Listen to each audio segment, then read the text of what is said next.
Welcome Inside Appalachia. I'm Mason Adams.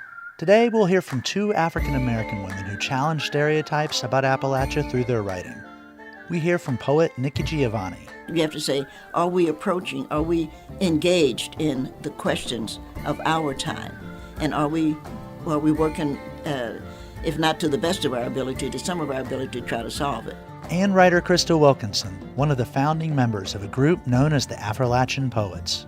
It's meant to be a story that makes someone's spine straight and makes them proud of who they are.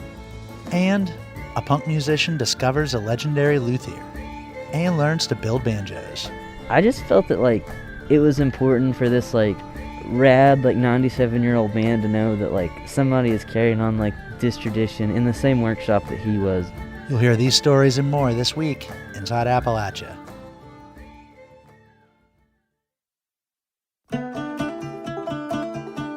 Welcome Inside Appalachia. I'm Mason Adams. Lots of folks have picked up new hobbies during the pandemic or renewed old ones. Maybe you know someone who started knitting or baking or mountain biking.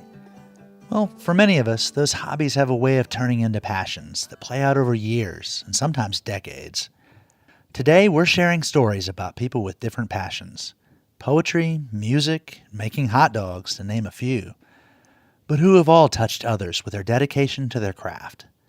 We begin in Harlan County, Kentucky, where a 20-year-old punk rocker picked up the banjo, and that led to a search for a 97-year-old banjo maker. As part of our Inside Appalachia Folkways series, reporter Nicole Musgrave has the story. Southeast Kentucky is home to a vibrant punk rock music scene.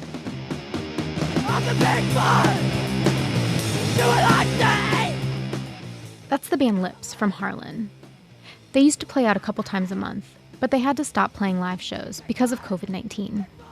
All I'd been doing was booking shows and touring and playing with bands, and then everything I was doing I couldn't do anymore. Bradford Harris is the guitarist and lead vocalist of the band. But Bradford also recently started playing old-time music. In this part of Kentucky, it's pretty common for punk musicians to also play old-time. And during the pandemic, Bradford started messing with the banjo. It wasn't until this year that I actually really started appreciating it. One day, Bradford was looking up tunes on YouTube and came across a video of someone talking about making banjos. Bradford's dad runs the woodshop at the local community college. So Bradford got the idea that the two of them should build a banjo. I'm not an instrument maker, I'm a cabinet and furniture guy. That's Bradford's dad, Steve. To figure out how to build a banjo, Bradford ordered a kit from the internet, and Steve pulled out his set of Foxfire books to reference the chapter on banjo making. Then the two of them got to work. He knows so much about woodworking that I can't even fathom to know about, and I know stuff about instruments that he wouldn't even consider. The two of them built their first banjo this past summer, and they haven't stopped since. Bradford even quit a job at a local car wash to focus on building banjos. They've joined online banjo building forums and Facebook groups, and they've connected with banjo players and makers from around the area. But Bradford stumbled upon one of their best sources of instruction while using a sander at the shop one day. And out of the corner of my eye, I could see a banjo neck hanging out of the shelf, and I was I will worry about this later. I just saw something cool. Bradford went to investigate and uncovered a stockpile of handmade tools, banjo templates, and detailed handwritten notes about building instruments. They'd been left behind by a guy who used to work in the shop. His name was Al Cornett.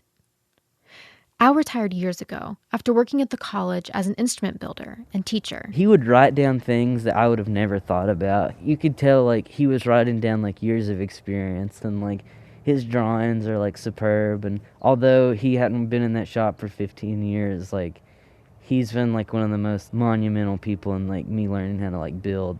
Bradford knew that a luthier had previously worked in the shop at the college, but didn't know much else.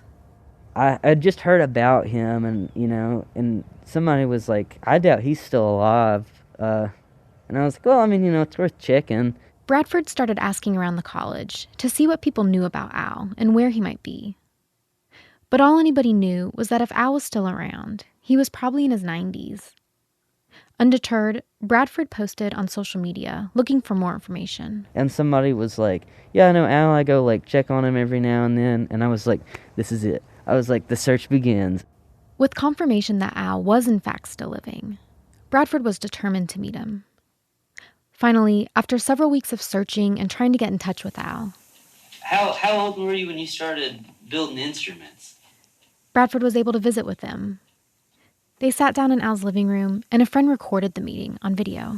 I started in 1977. Awesome. So, what was it? So you said you first started building dulcimers? I started building dulcimers, yeah. I have the first one I built. Oh, really? Yeah. That's awesome. During the visit, Al talked about his experiences as a luthier, and he shared some tricks of the trade with Bradford. Al even talked about some of the more challenging projects he worked on, like the one time he built a fiddle. What's your favorite instrument that you built? I worked 7 years on the fiddle. Al picked up the fiddle he spent 7 years making. Have you made more fiddles than that one? No, I quit after this. That was the last fiddle Al ever made. It takes too long. In pre-pandemic times, when punk shows in southeast Kentucky were still going loud and strong, Bradford wouldn't have thought they'd be tracking down someone like Al. If you would have told me like, a year ago that I would be playing like old time music and doing like these like old time history stuff and going and meeting old like banjo players and stuff, I would have been like, no, probably not. But I also wouldn't have thought that there would have been like a pandemic, so. And Bradford was grateful to get the chance to thank Al in person. I just felt that like it was important for this like rad like 97-year-old man to know that like somebody is carrying on like this tradition in the same workshop that he was. Bradford's eager to book and play punk shows again. But for now, at least, they'll keep making banjos. For Inside Appalachia, I'm Nicole Musgrave in Harlan County, Kentucky. To see some of Bradford's banjos, you can search for Harris Banjo Works on Instagram. You can also find Bradford's punk band on Bandcamp at lipspunk.bandcamp.com. We'll also post links on our website, wvpublic.org. Poet Nikki Giovanni says there are many reasons she loves Appalachia, the region where she was born. An activist for civil rights and social justice, Giovanni's helped give voice to Black Appalachians for half a century. Reporter Liz McCormick spoke with Nikki Giovanni about her love for Appalachia and about growing up in Knoxville, Tennessee.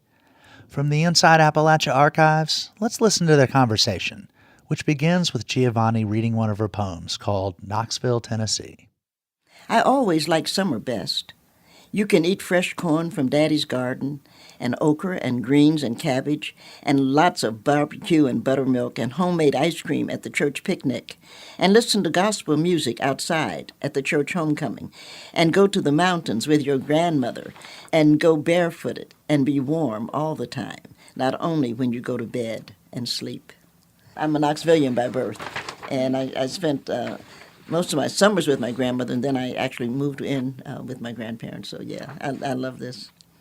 I love that poem too. And can you talk a little bit about, in terms of Appalachia, how does this poem mean to you?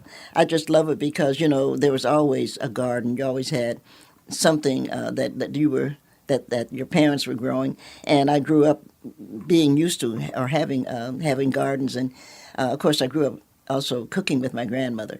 And grandmother would, we'd go out and pick a tomato or go out and pick some peppers or, we'd always have something that we were putting from the garden into the food that we were actually eating. So it always made sense to me. I don't do, and I guess I shouldn't say that, but I don't do fast food. I don't, I know that whatever I do with the drive-through in a car is not food, so I don't do that, And so we don't have your poem, When God Made Mountains, to recite, but could you talk a little bit about it? And if you remember any specific parts of it that stick out to you, if you could just talk a little bit about that poem. Well, I'm actually a history major, so I've always been interested in how things evolve. And in thinking about West Virginia particularly, we cannot look at the history of the United States without recognizing the importance of West Virginia seceding from Virginia. the Civil War would have been an entirely different affair if the Union had lost control of these mountains, and we know that. And I just, when God made mountains, I wanted to deal with why he was deciding to do that. Aside from fresh water and stuff, he had to make a place, and of course you can't talk about the United States without talking about runaway slaves. And without these mountains, this was the one place, West Virginia, that what became West Virginia, was the one place that a runaway slave, let's say you were coming up Alabama, you could come up and you could follow the water, and you could follow the water north. And in following the water north, you're going to get up here. Actually, as you know, West Virginia is quite rich, and yet West Virginians have not benefited from that. Almost everybody in the world has benefited from the richness of this state, from its wood to its forest to its oil to any number of things that are here. And yet West Virginians have not benefited from that. What was the initial kind of push for you to decide to express yourself through poetry in your what you stand for, in your activism, and just expressing yourself? Why was it poetry that you chose? I really don't know. It's just all I really know is what I dream and what I think. And of course, people of my generation, we all picketed and we did the things that one should do, and that was a good thing to do. But I also just had these dreams, and I wanted to share them, and I had these ideas, and I kept thinking something is missing. We have a bastardized history of West Virginia that has to be corrected. And it's time that West Virginians realize that we can't let other people say what our history is. We have to look at what it is. And I know the same thing is true of Black Americans, that we can't just look at what was done to us. We have to look at and what good came out of this. And I think I don't think that we can show that. And we show it through some things that are really quite easy. We show it through the banjo, because the banjo is endemic to West Africa. And so the only way that anybody in Appalachia can play a banjo that knows the banjo is that Africans or those who were enslaved and escaping came up here. We know things like okra, came from Africa. And of course, I live in Virginia. I teach at Virginia Tech. And Virginia prides itself on being the peanut capital of the world. Well, peanuts are West African. And so whatever Virginia has learned about peanuts, they learned that through the people they enslaved. Continuing with kind of the idea of with civil rights and activism and race relations, looking at today with kind of the things that have been going on, police brutality, the Black Lives Matter movement, and the debate over the Confederate flag, and much more. Can you share some of your thoughts on what's going on today in our country? Well, clearly, some of it is sad. I have never understood the reason that policemen need guns. I still don't. And the crooks will do whatever. But you don't need power and authority. Nobody does. And I have disliked the idea of policemen having guns because they already have authority. And somebody could call in and say, well, Nikki, if the cops don't have guns, somebody will shoot them. But if the cops don't have guns, then the citizens will protect them. There's no question about that. And when we start to look at the inner cities particularly, we know, or we should know, that one of the things we want the policemen, or the police people, I should say, to have a partner. We know that we don't want just the white policemen to be out there, a couple of them, and then they're shooting people for no reason. Everybody's upset. We want a white and a black. We want a man and a woman. We want a continual mix of who these people are, and as I said, we want them to be without guns. The Confederate flag is a segregationist flag. What is being called the Confederate flag came up actually as a response to the civil rights, which shows both stupidity about who we are as a nation and who we are as a people. If I had my way, starting first grade, every American child would learn another language. And I think that every American child, and I'm just not trying to speak for the world, but I think that every American child should know how to swim. It's just something that we should make sure that every kid in America, and I don't know if we have to even wait till first grade for that one, and we need to get those kids there to teach them how to swim, because these are skills. I would like to see every American kid starting kindergarten, first grade, play some sort of instrument. I think it'd be great. And whatever instrument they want, whether it's a piano, whether it's a saxophone, it doesn't matter.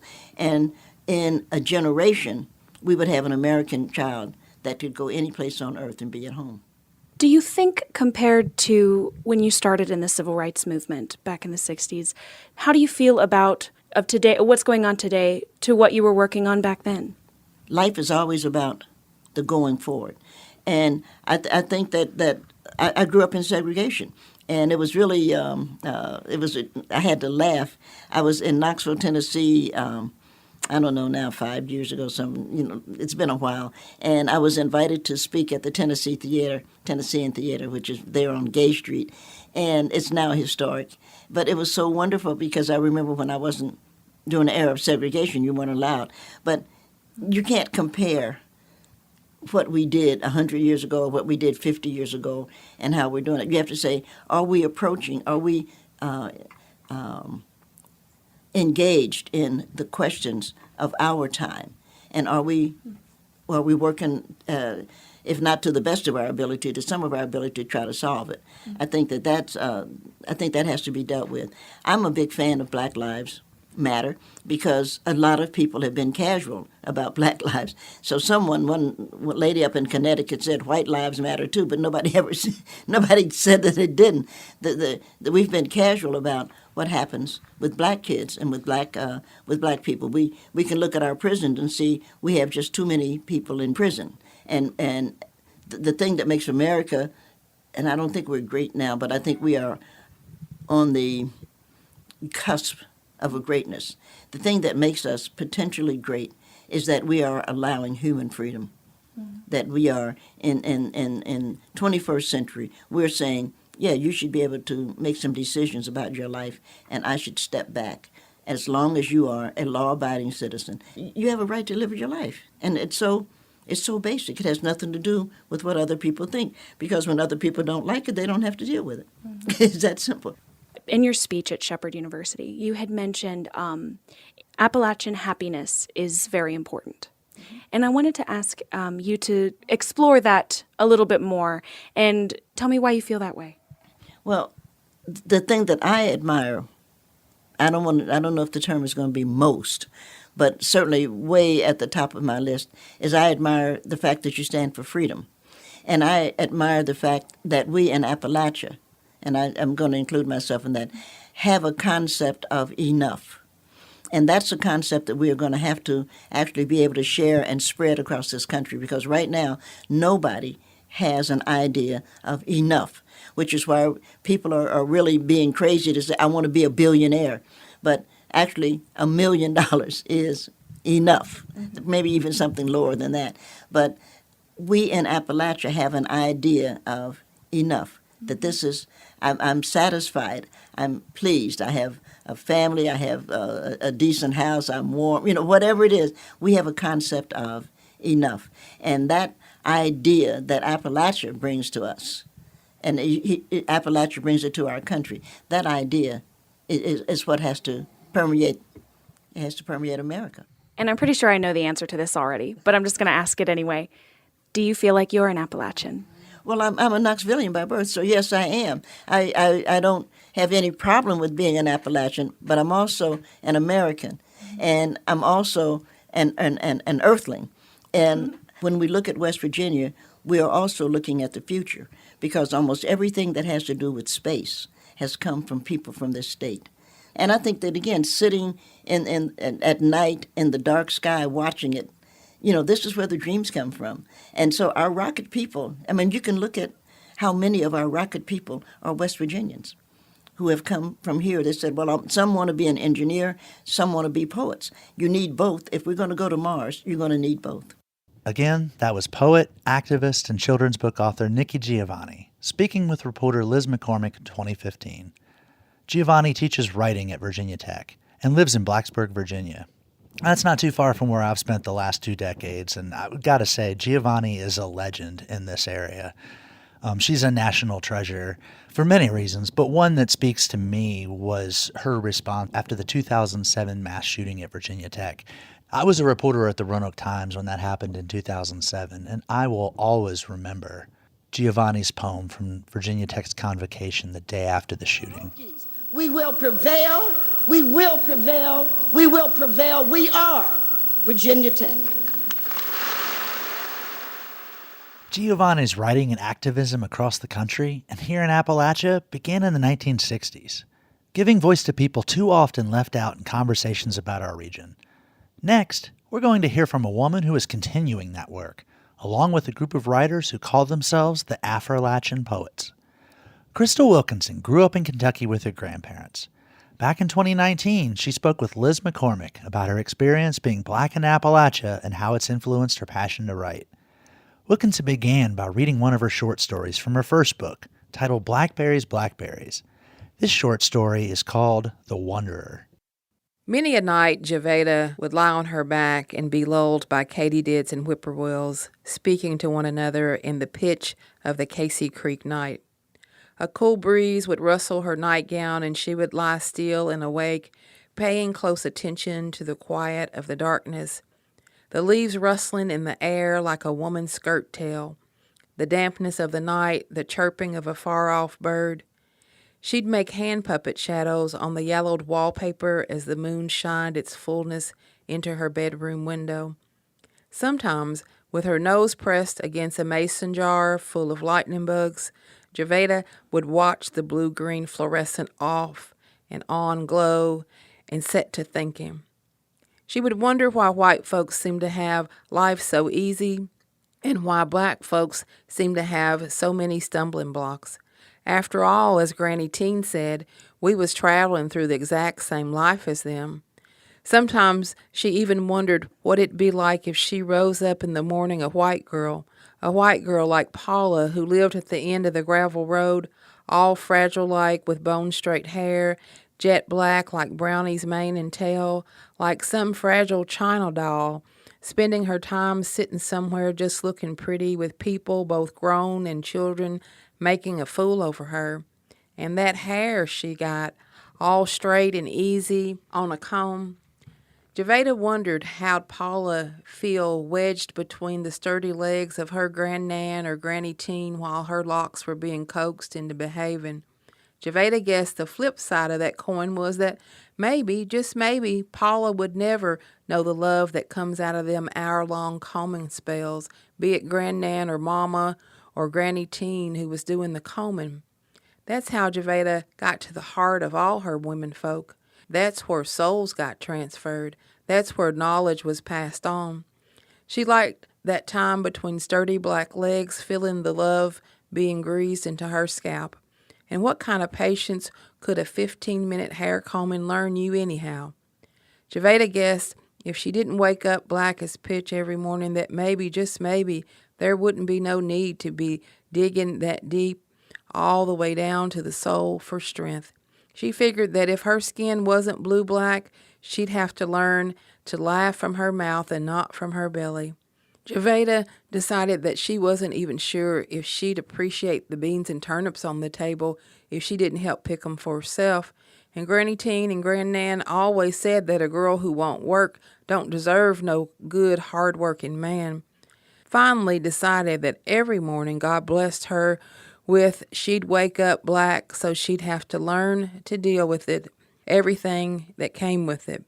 After her long spell of mind-wandering, she'd roll over in her bed, bid the lightning bugs good night, and try to be thankful for being black as the sky.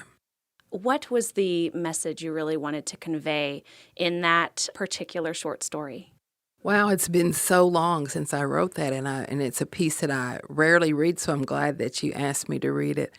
Well, the whole collection, I have to talk about the collection overall, is about African-American women in Appalachia and learning to be proud of who they are if they weren't already. So each story sort of focuses in on Black women's lives in Appalachia. And so what I was trying to do was sort of make the invisible visible. It happens all the time.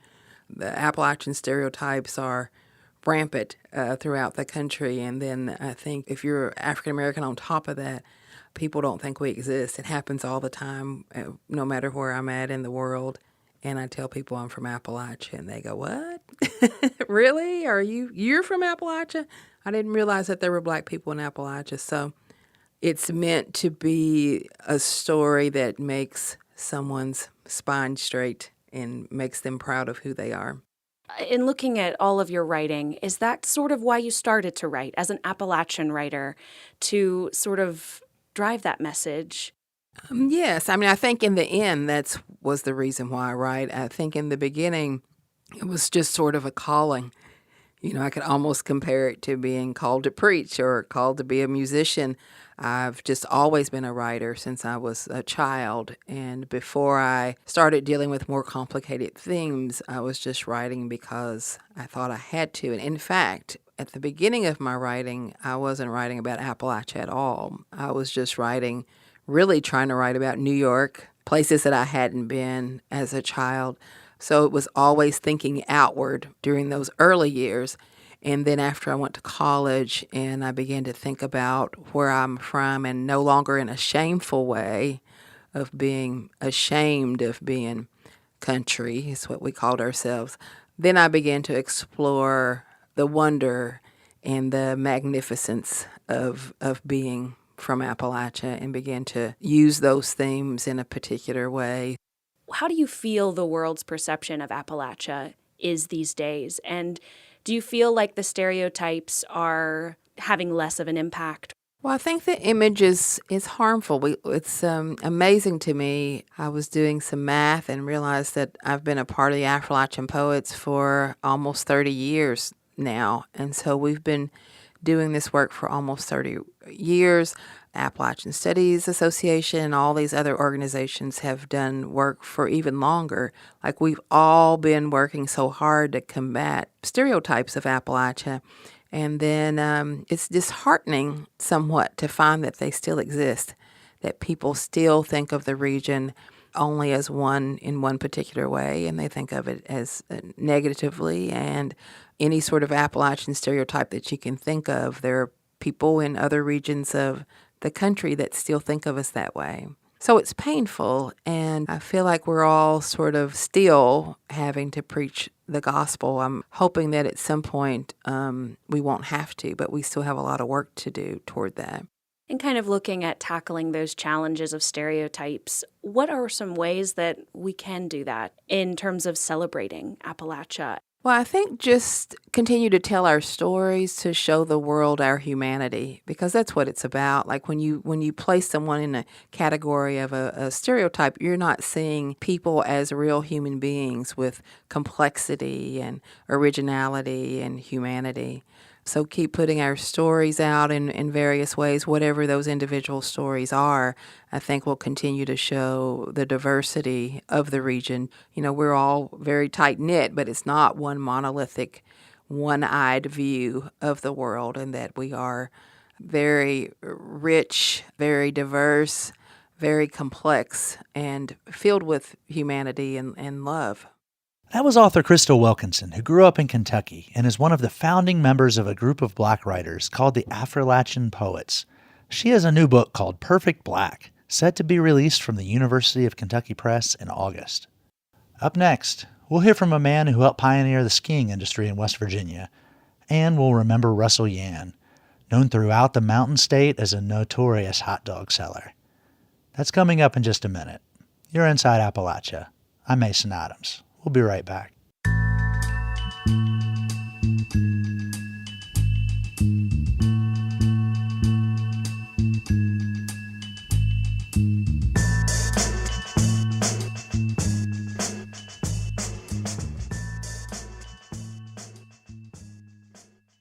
Support for Inside Appalachia is provided by Concord University in Athens, West Virginia. With career-focused liberal arts education in more than 80 degrees and programs to pursue various career options, not just a single job. More at concord.edu.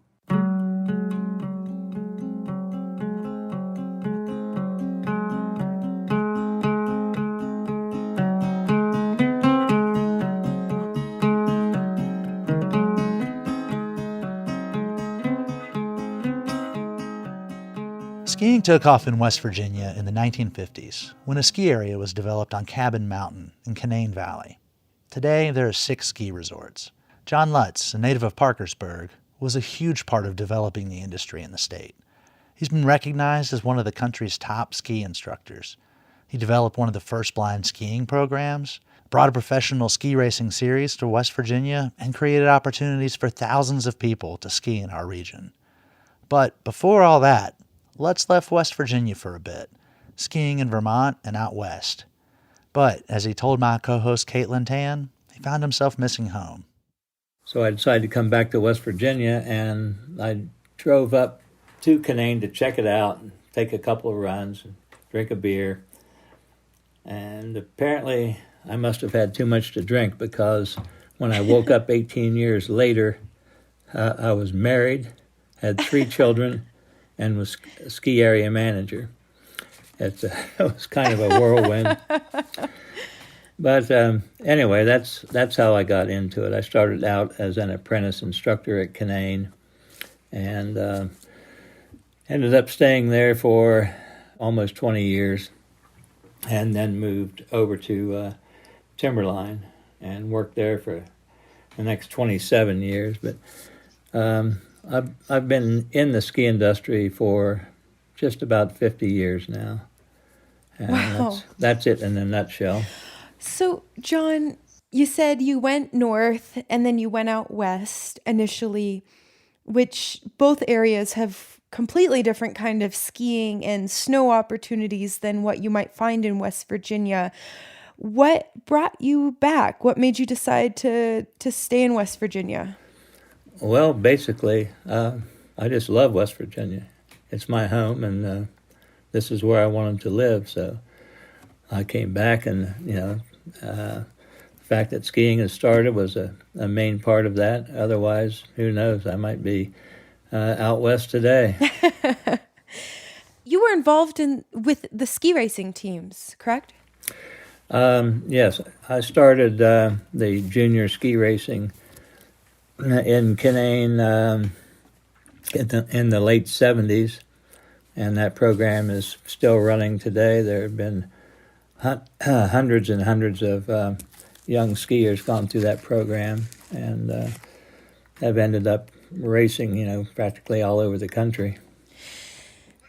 And so, John, from what I understand, actually, West Virginia could be a great place for learning how to ski race. Generally, you want ice or snow. And Lindsey Vonn, one of the top U.S. women's downhill ski racers, she learned on a tiny little icy hill in Minnesota. So from what I understand, one doesn't necessarily need these big mountains in places like Colorado, right? No, you don't. Lindsey Vonn grew up skiing 250 vertical feet. Timberline here in Canaan has 1,000 vertical. Snowshoe has 1,500 vertical. There are some steep trails at both of those ski areas. As far as being icy, it's not as icy as New England, but it's a lot icier than out west. Yeah, for sure. I moved to West Virginia just a couple years ago, and that was the first thing I realized. So how has skiing changed over the past 50 years you've been involved, specifically in West Virginia? The skiing was pretty primitive compared to what we have today. In my days, the grooming was basically a modified tractor with a 4-speed, and it pulled chain link fence or rollers to groom the slopes. And, that was in the early 70s. And wow. That's, the skiers have changed too. Back in the 50s, 60s, and 70s, and even before, skiing was one big fraternity. If you skied, you were a member of that fraternity, and that's all you needed to know about someone. It's changed a little bit now. It's not quite so personal. But as far as climate change, the last 5 years, have definitely been warmer than anything I remember in 50 years of skiing.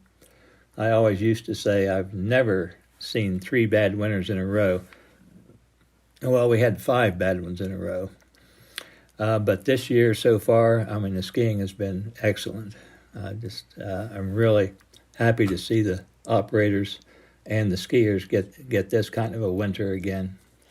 And for our region, and specifically people south of us, I mean, West Virginia, like you said, I mean, it's prime skiing. I mean, it's some of the best skiing that people in the South can access or be able to drive to at least. Well, yeah, I mean, exactly. There's quite a bit of skiing in the South, but none of them have the skiing that West Virginia has. A combination of how far north it is compared to North Carolina and how much higher the elevation is in a lot of other ski areas give West Virginia a leg up over every other southern skiing area. So it's, as far as anything in the South, West Virginia is by far the best.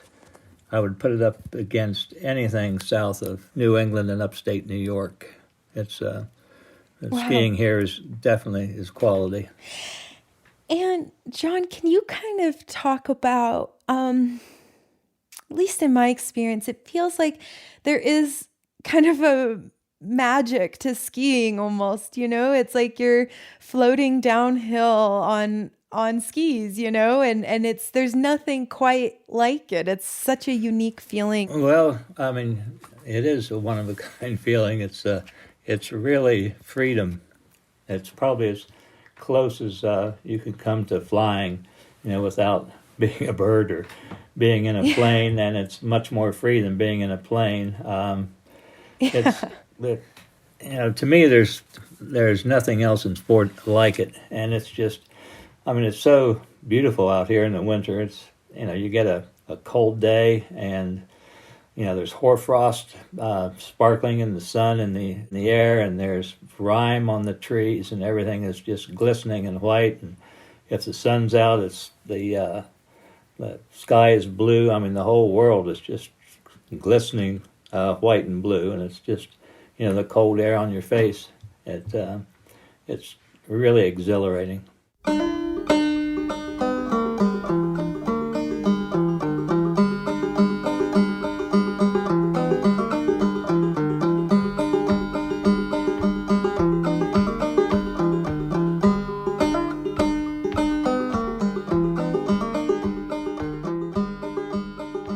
Like most festivals and events, the annual Fasnacht celebration in Helvetia, West Virginia was canceled this year due to safety concerns from COVID-19. Normally, on the Saturday before Lent begins, hundreds of people gather in this tiny town to frighten away Old Man Winter. 7 years ago, our producer Roxy Todd was a fledgling radio reporter, and she produced this story at the Fasnacht Festival. Let's listen back. On Saturday morning, I woke to the smell of curry and countless other spices wafting up to my room above the hutte, where I was staying. And as I sat down for coffee beside the crackling wood stove, the smells grew more intense, and I could hear something frying in the kitchen. One of the cooks was frying the Morgan Hennelly chicken in olive oil, so I went to have a closer look. I can't give the spices away. I can say this much, it's a curry chicken. It's marinated, and then Henry fries it, and we bake it, and that keeps it nice and moist. Debbie has worked at the hutte since 1977, and like many here, her family roots go back to Switzerland. Mostly Debbie makes her homemade bread, and she's made it for years, and then Wilma Sanders makes our whole wheat bread, and the sausage is what a lot of people love. And we get that from Campbell's Market, shoulder sausage, very lean. And then we have 9 different spices that go into it, grated onion and a whole bunch of other things that I won't tell you about. It's wonderful, and people love it. Yeah, the 2 different sausages, they're different. I'm Heidi Farner Mayu Arnett. My mom was Eleanor Mayu. Since her mother, Eleanor Mayu, passed away 3 years ago, Heidi and 4 others in her family have been keeping the restaurant going, just as before. And we don't care, we don't want to make a dime, we just want to continue this. And the staff is amazing. They've been working with us for years. Eleanor, she worked with the recipes over the years to get them where she wanted them. Quite a lady, wasn't she, Melissa? Yeah, we miss her. But we're doing what she taught us to do. And she worked hard to get us where we're at today.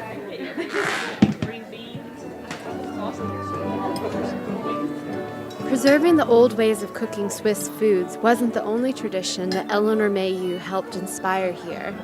Bringing back Fasnacht was also part of her creative vision for reviving Helvetia. Fasnacht is something that happened many years ago that they always celebrated. What they used to do, I think, is go to farm, and they used to have a glass of wine in a rosette or a Hoseblatz and go to the next house, and it was like a party. So many of the local families were musicians, and so they would play songs and hang out, and it was a lot of fun. That was one of the things also that my mom kind of wanted to get going back again because it was something that they used to celebrate. So we had people sleeping on the dining room table, under the dining room table, and my mom was all for it. She loved kids. After dinner, hundreds of people slip on their costumes and oversized papier-mâché masks and parade through the small town towards the dance hall. In circles and pairs, weaving beneath a scarecrow-esque effigy of Old Man Winter, they dance for hours. It's always a hard winter here because we're in the mountains, so burning him is really therapeutic. Everything on Old Man Winter gets burned every year. And square dancing, and that they love it so much, and it's a great thing to be a part of. So, yeah, we love it. At midnight, someone cuts down Old Man Winter from the ceiling.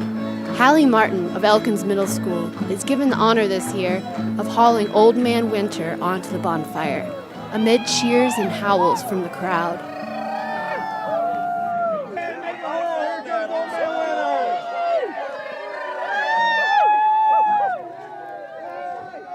In a way, this is West Virginia's Mardi Gras. It's 40 degrees, and Old Man Winter has been temporarily put to shame.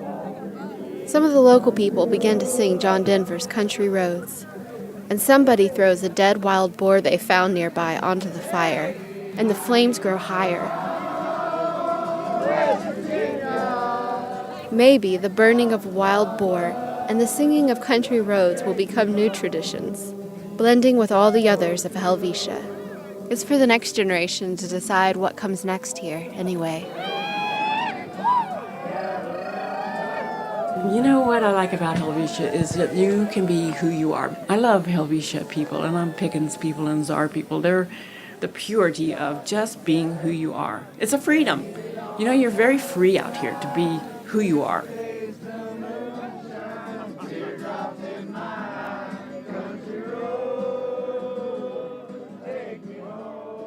If you haven't listened to Roxy's story about the origins of country roads, make sure to give it a listen. To me, it's the definitive word on the origins of West Virginia's unofficial state anthem. Find it at wvpublic.org. If you live in West Virginia and care about food, you probably know DeCarlo's in Wheeling, where they serve pizzas topped with cold cheese. Maybe you've been to Richwood, claims to be the ramp capital of the world. And you probably know that when it comes to hot dog joints, Yan's Hot Dogs in Fairmont is on a level all its own. Russell Yan, the longtime owner of the iconic lunch spot, died on January 15th. Reporter Zach Harold has this story about Yan's life and legacy. Yan's Hot Dogs in Fairmont, West Virginia is a tiny place. There are only 9 seats at the lunch counter inside. And yet this hole in the wall, which doesn't even have a sign out front, has a huge, devoted following. There are regulars who go there for lunch every day. There's even a story about a homesick West Virginia boy stationed in Korea who had his mom cold pack the dogs and ship them overseas. But if you wanted a hot dog from Russell Yan, there were some rules to follow.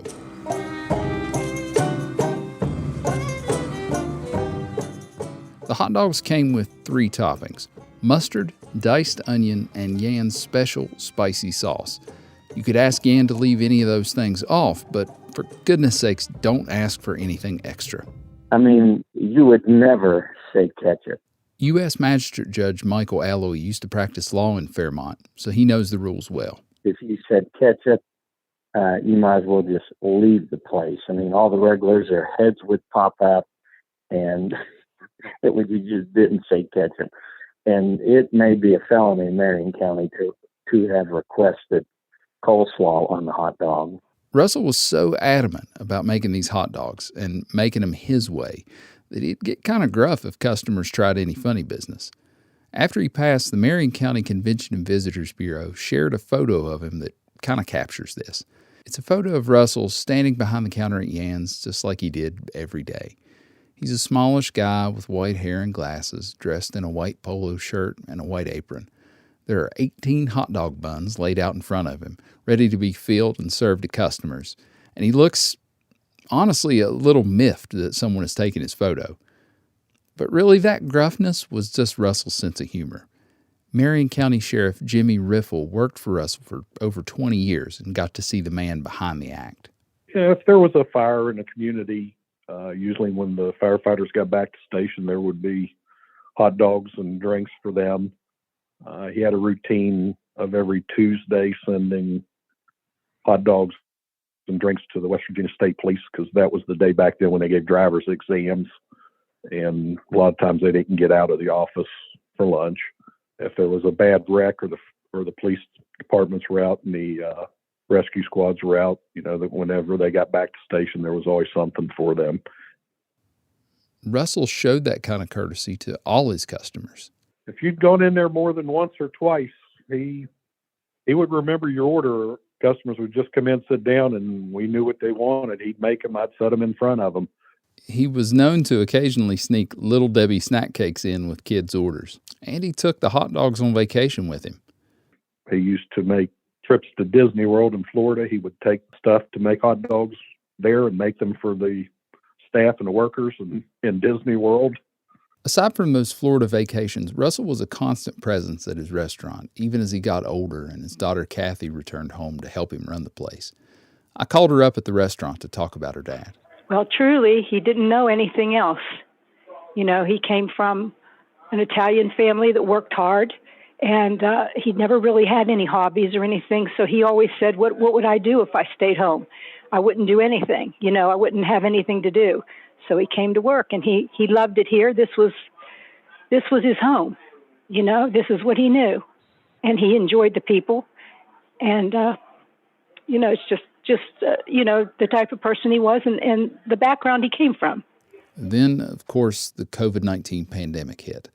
Russell, 89 at the time, started staying home to keep from getting sick, but he still made time to pass along the restaurant's secrets to Kathy, including the recipe for Yan's famous sauce, which until recently was known only to Russell.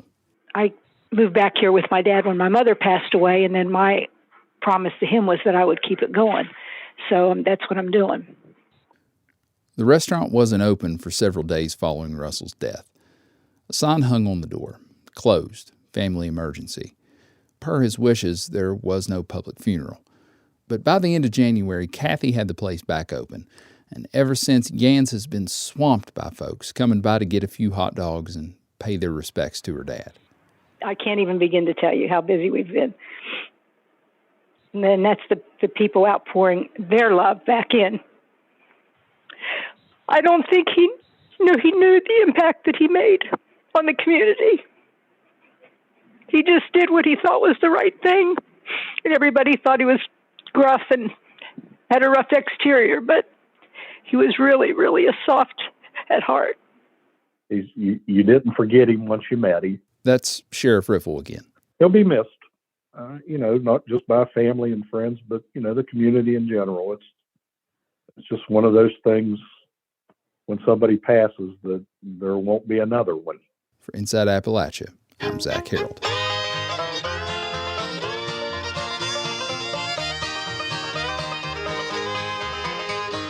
Standing on the corner with a low-down blues, a great big hole in the bottom of my shoes. Honey, let me be your solid dog.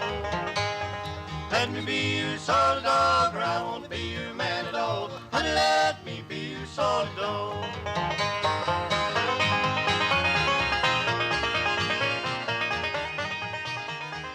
Thanks to Zach Harold for that story, and his work to get the word out about Appalachia's deep-rooted hot dog culture. Russell Yann's insistence on the rules for eating his hot dogs may sometimes have come off as eccentric. I know my 8-year-old son, for example, would not appreciate his no-ketchup policy. But I appreciate how his dedication to his craft, making a specific style of hot dog that's unique to him, made Yann's hot dogs a local legend among hot dog lovers. That theme extends through all of today's stories. How pursuing a passion can touch others, build community, and create memories that outlast individual lives. I hope, listeners, that during this pandemic you've been able to spend time chasing whatever it is that you love doing. I'm Mason Adams. Until next time, thank you for joining us as we journey throughout Appalachia. Our theme music is by Matt Jackford. Other music this week was provided by Dinosaur Burps, Bradford Harris, L.I.P.S, and Anna and Elizabeth. Roxy Todd is our producer. Eric Douglas is our associate producer. Our executive producer is Andrea Billups. Kelly Libby edited our show this week. Our audio mixer is Patrick Stevens. Sandra Alloy also helped produce this episode. You can find us on Twitter @in Appalachia, or find my individual account @Mason Adams, MASONATOMS. You can also send us an email at insideappalachia@wvpublic.org. Visit wvpublic.org/InsideAppalachia to sign up for the Inside Appalachia newsletter. While there, you can subscribe or download all of our stories. Or look for the Inside Appalachia podcast wherever you get your podcasts. Inside Appalachia is a production of West Virginia Public Broadcasting.